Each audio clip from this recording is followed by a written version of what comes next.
In this video I'm going to explain the net present value method. Assume that we have a particular investment that we are analyzing over an 8-year span. And over that 8-year span we are given expected cash inflows and expected cash outflows.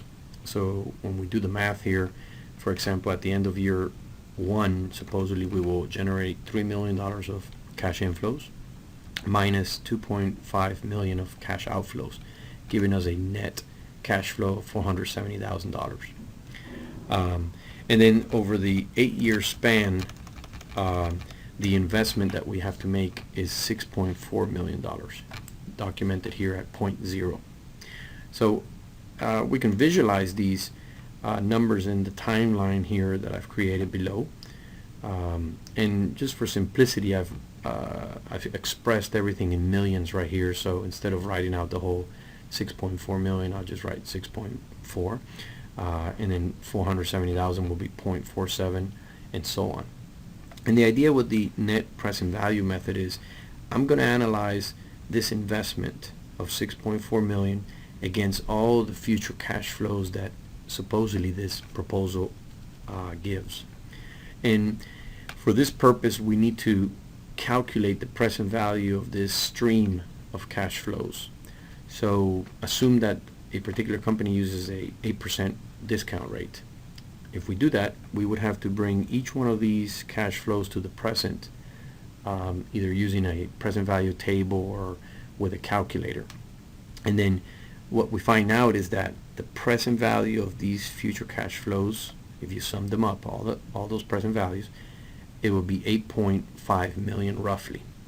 Now this in blue is referred to the present value of all the future cash flows, discounted at 8%.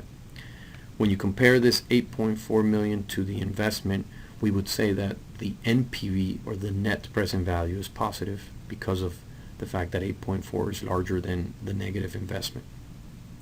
And what that basically means is that this proposal, as described right here, is giving you a return on investment way higher than 8%, because of the fact that our NPV is a large amount compared to the investment or compared to the present value of the future cash flows.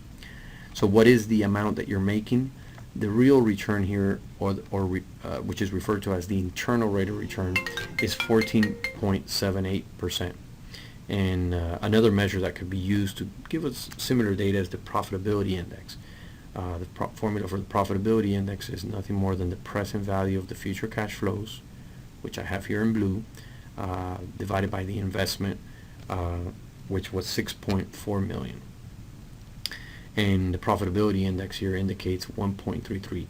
Anytime the profitability index is greater than 1, it means that the return on the investment on this proposal is greater than the discount rate.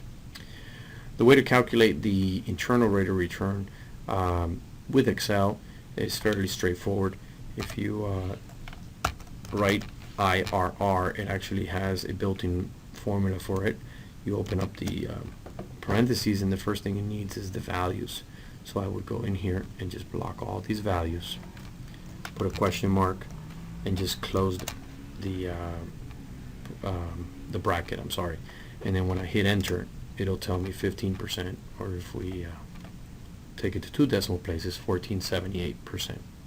So NPV is a very practical approach for analyzing investments, in which we lay out all the future net cash flows and just bring them back to the present, so that we can very simply compare to what we have to put in.